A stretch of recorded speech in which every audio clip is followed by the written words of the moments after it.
អូនតែគិនលោបវាមកដល់វាប្រាប់ខ្ញុំថានេះគិនលោបខ្ញុំលំ7នាក់បានសម្រេចទាំង7នាក់គេបអូនវាអាទាហាននោះវាលោបរួចវាអៀវកឲ្យអូនឆ្លងទឹកឆ្លងអូមកបអូនទៅប្រាប់ខ្ញុំពួកខ្ញុំណាដែលវាលោបរួចវាថាវាខ្លាចអូនលងទឹកងាប់ដែលវាអស់កម្លាំងអីវាអៀវកឆ្លងអូនមកក៏ខ្ញុំប្រាប់ប៉ូលីសតាមនំគ្នាខ្ញុំមកមិនទាន់អស់ទេតែប៉ូលីសទៅមើលក៏ឃើញអូនដើរមកតាមតុបមកតាវា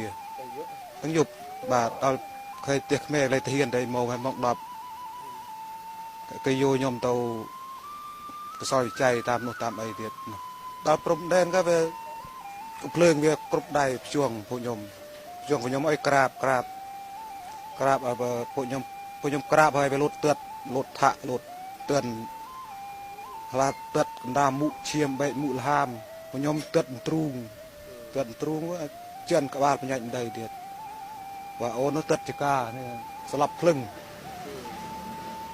ក៏វាវាយយើងរួច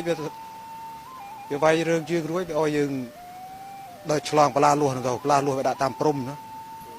ខ្ញុំដល់ឆ្លងទៅឆ្លងណាឆ្លងផុតណាឆ្លងផុតវាថាក់ទម្លាក់អូនជិបបលាលួសហេខុសអីចូលអស់បលាលួសវាជិបទៅតាមផងឆ្លងទៅជាដែនជាងហើយអត់ដេញតែដីខ្មែរទេខ្ញុំដល់តដេញតែដីខ្មែរទេ10នាទីទៅស្ដុកចេះតែវេដើរទៅកាត់10ទៅគ្នាវាប្រហែល10នាក់ជាងទាំងអស់គ្នា10នាក់ជាងទៅដែលវាចាប់មីអូនទៅនោះវា7នាក់ហើយចូលវានឹកដែលពពួកវាមនោខាងខ្ញុំដែលពុំភ្ជួងខ្ញុំពួកវាយខ្ញុំនេះទៀតវា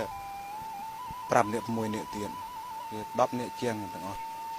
វាវាយធ្វើបាបរួចគេយកទៅរបស់យើងអស់លីងដូចទៅឲ្យយើងឆ្លងមកហើយប្រាប់ថាឆ្លងទឿនឆ្លងទឿនបាញ់ភ្លើងវាភ្ជួងពីលើដែលយប់ក៏មើលវាមិនឃើញដែលចាប់តែក្បួចសក់ចុងភ្លើងនោះហើយចាចុងភ្លើងរិញខ្លួនជួយគ្នាវាមិនកើតធានចាក់ថៃក៏ចាប់ខ្ញុំបានហើយយើងមកទាំង3ក្រុមក៏មកជួបគ្នាទឹកដីខ្មែរនេះតំណងចាមកប្រាប់ពួកខ្ញុំមុនគេក៏ប្រាប់ស្មាត់កិច្ចផងប្រាប់តាហ៊ានថាហ៊ានខ្មែរយើងផងប្រាប់ថាណែរូបវានេះគេចាប់លោកវាអស់ហើយស៊ូថាប្រហែលនេះមីអូនតែ7នេះរូបខ្ញុំគេចាប់លោកខ្លួនប្រានខ្ញុំអស់ហើយណែតាហ៊ានថៃ7នេះវាប្រាប់ខ្លួនវាបើពួកខ្ញុំមិនបានឃើញទេគ្រាន់តែដល់ពេលមកទឹកដីខ្មែរក៏វាជួបគ្នាតំណងក៏ស៊ូវាតំណង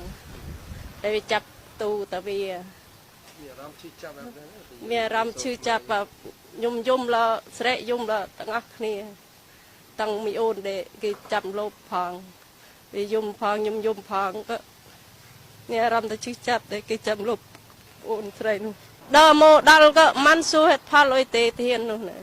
បើទានដែលចាប់ពួកខ្ញុំក៏ឲ្យអង្គុយនោះស្ងៀមហើយដល់វាទេទៅហៅគ្នាវាមក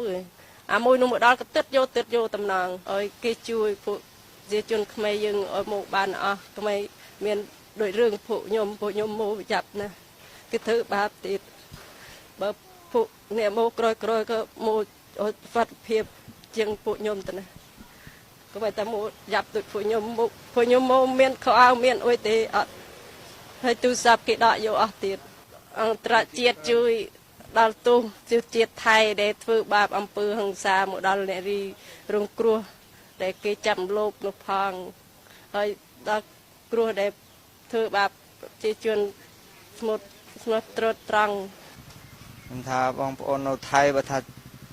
មានប៉ាសពើមានអីចុះតាមជើងយន្តហោះមកបានហើយមិនបាច់ចាំ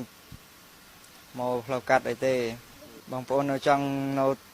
ខ្មែរអត់ការងារធ្វើគឺថាមកដាក់ពាក្យធ្វើការនៅទទួលបានបើចង់ឡើងទៅថៃមានប៉ាសពើអីត្រឹមត្រូវក៏យើងមិនប្រកាសថានៅបានស្រួលដែរអញ្ចឹងយើងរកការងារនៅខ្មែរយើងធ្វើទៅស្រួលជាងទឹកដីរបស់យើង